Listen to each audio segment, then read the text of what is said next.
untraceable architect, beautiful anomaly. They named it instability because they lacked the depth to measure it. What they dismissed as fracture was foresight stretching beyond their narrow horizon. While they reacted to moments, you designed eras. While they chased immediate validation, you calibrated outcomes that required distance to mature.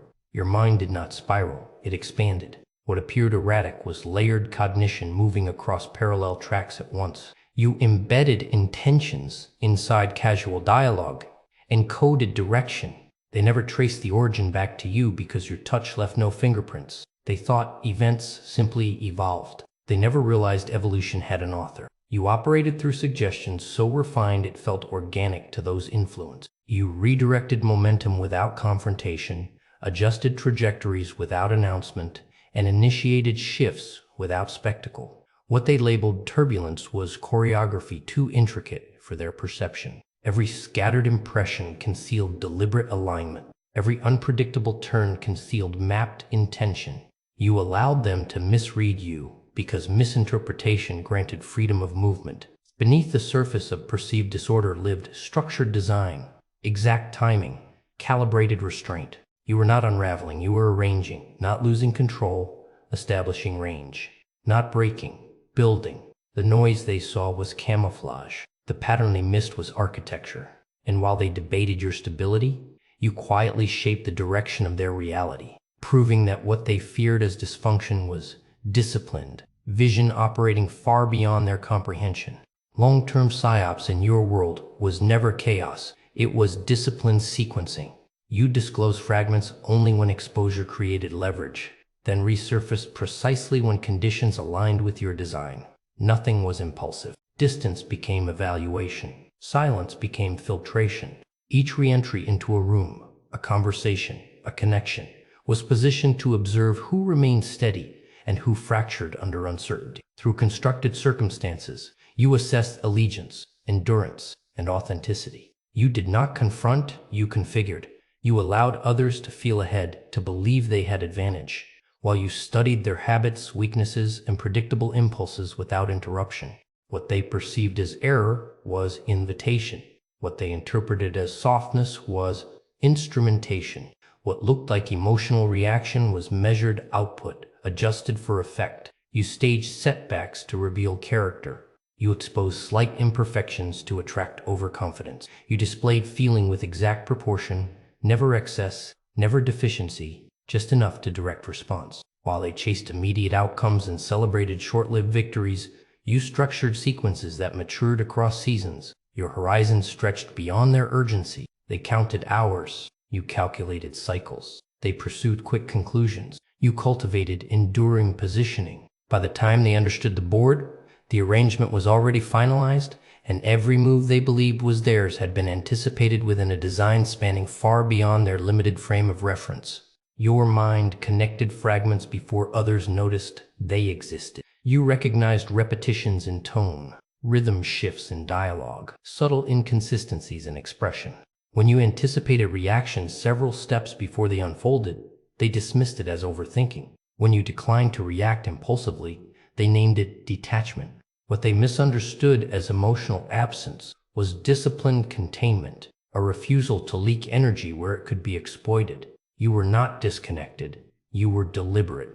You saw trajectories forming long before movement became visible, and that foresight unsettled those who relied on unpredictability to maintain advantage. What appeared to them as withdrawal was elevation. You positioned yourself where perspective widened and noise diminished. Quiet became intake, a method of gathering nuance without interference. Space became alignment, allowing you to assess terrain before engagement. Restraint hardened into capability, sharpened by repetition and refinement. While they searched for spectacle, you cultivated precision. Every accusation of instability served as confirmation that your awareness exceeded their frame of reference. Their labels were not diagnoses, they were defenses against exposure. To operate outside conventional perception is to appear unconventional to those confined by it. They called you irrational because your clarity disrupted their comfort. And in that misjudgment lay proof that you were functioning on a level they could neither access nor contain. You moved through rooms without leaving residue, guiding results without claiming authorship. Outcomes shifted, alliances adjusted, directions subtly corrected, yet your presence remained untraceable. Influence did not arrive through force, it arrived through nuance. A single phrase placed at the right moment altered a decision. A carefully framed option redirected preference. You never imposed, you suggested. And suggestion carried the illusion of autonomy. Others believed conclusions were self-generated, unaware that the architecture of their reasoning had been quietly structured.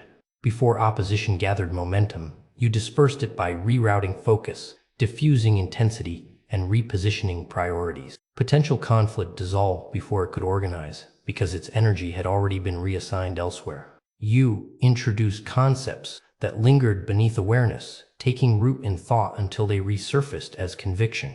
Weeks later, they defended ideas you had once whispered, convinced the insight belonged to them. You did not argue narratives, you framed the inquiries that shaped them. By determining which questions were considered relevant, you determined which answers could emerge. Discourse followed the boundaries you established without ever recognizing the boundaries existed. Your most decisive achievements carried no applause because recognition would have exposed design. The purest execution required invisibility. Triumph, in its highest form, is silent alignment unfolding exactly as intended, while observers attribute the outcome to coincidence, timing, or their own initiative, never realizing the arrangement had been carefully composed long before they entered the scene. They never truly believed you were unstable. The accusation was a shield, not a diagnosis. Your clarity disrupted the illusions they relied on to feel secure. You noticed contradictions between words and intention, between posture and motive, between curated image and underlying impulse. That level of perception unsettled them. People resist what they cannot steer, and you could not be steered. When someone recognizes the mechanics behind a performance, the performance loses its power. Your awareness stripped away comforting narratives, and exposure feels like threat to those invested in concealment. Labeling you irrational was easier than confronting the discomfort of being seen without filters. Their so-called concern carried tension beneath its surface. It was not empathy. It was anxiety about being understood too thoroughly. Such acuity unsettled anyone guarding inconsistencies or hidden agendas. Around you, masks felt fragile.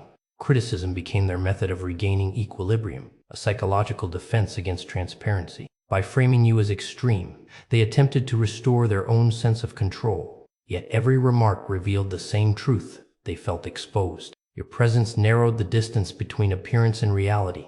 And for those accustomed to managing impressions, that proximity felt dangerous. What they condemned was not imbalance. It was the discomfort of standing before someone who could see beneath the surface and remain unmoved.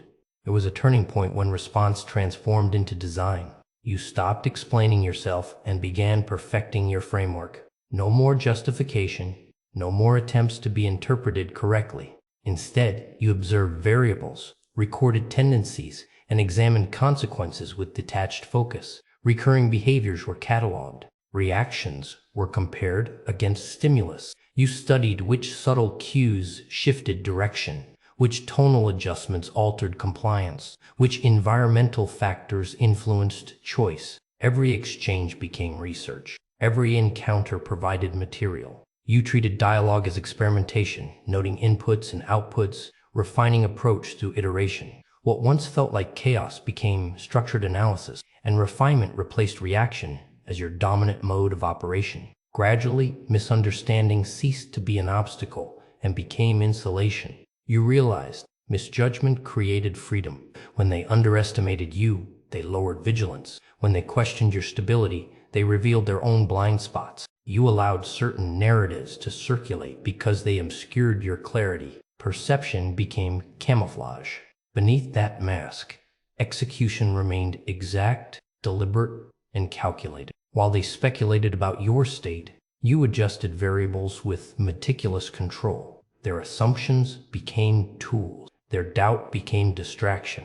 You no longer sought validation, you engineered outcomes. What they believed was imbalance functioned as misdirection, enabling movement without resistance. Behind the facade they constructed, you operated with disciplined accuracy, converting scrutiny into advantage and confusion into cover for precise, intentional advancement. Then came the phase where projection aligned with outcome. Forecasts materialized without deviation. What had once been dismissed as exaggeration revealed itself as accuracy measured across extended horizons. Individuals who questioned your clarity now navigate circumstances structured by your foresight. Environments reshaped according to trajectories you identified long before they became visible. Those who doubted your perception now inhabit frameworks you quietly constructed, unaware that the blueprint guiding their present condition originated from your earlier assessment. Accusations once framed as instability now read as discernment refined through observation. What they labeled fixation now stands as disciplined specialization. What they described as undue suspicion now reveals itself as advanced pattern analysis executed with consistency. Chronology became the ultimate witness. With each passing cycle, evidence accumulated, dissolving earlier judgments. You were not erratic. You were attuned to signals operating beyond their sensory range. You perceived rhythms beneath surface movement, currents beneath apparent stillness. While they interpreted events in isolation, you detected interconnected sequences shaping inevitable outcomes. Revelation did not arrive through argument, but through unfolding reality. As developments aligned precisely with your earlier evaluations, resistance faded into recognition. Without declaration, without confrontation, validation established itself through manifestation, confirming that you were functioning on wavelengths imperceptible to those confined to immediate perception. You no longer require interpretation or agreement. Understanding from others has become irrelevant to your progression. Refinement replaces hesitation. Depth replaces experimentation. Each movement now carries the weight of confirmation, not the friction of doubt. Being misjudged remains an asset, a shield that preserves strategic advantage. When expectation is low, resistance weakens. When perception underestimates, access expands. You have moved beyond explanation, beyond debate, beyond the need to correct narratives. While others analyze from distance, you initiate without announcement. They speculate, you implement. They theorize, you construct. Your focus rests not on approval but on advancement executed with composed authority. You transform distortion into doctrine, disorder into disciplined study, accusation into applied system. What once attempted to diminish you now reinforces your evolution. The framework you built stands independent of validation, anchored in demonstrated precision. You no longer chase acknowledgement because outcomes speak without assistance. The position you occupy is not granted by consensus. It is established by sustained execution. The seat you claim is not visible to spectators, yet it governs the direction of unfolding events. You were never escaping circumstance. You were assembling structure beneath it. You were not avoiding reality. You were designing it. Now step fully into that awareness. Refine your perception. Move with deliberate intent. Allow achievement to communicate what words never needed to explain.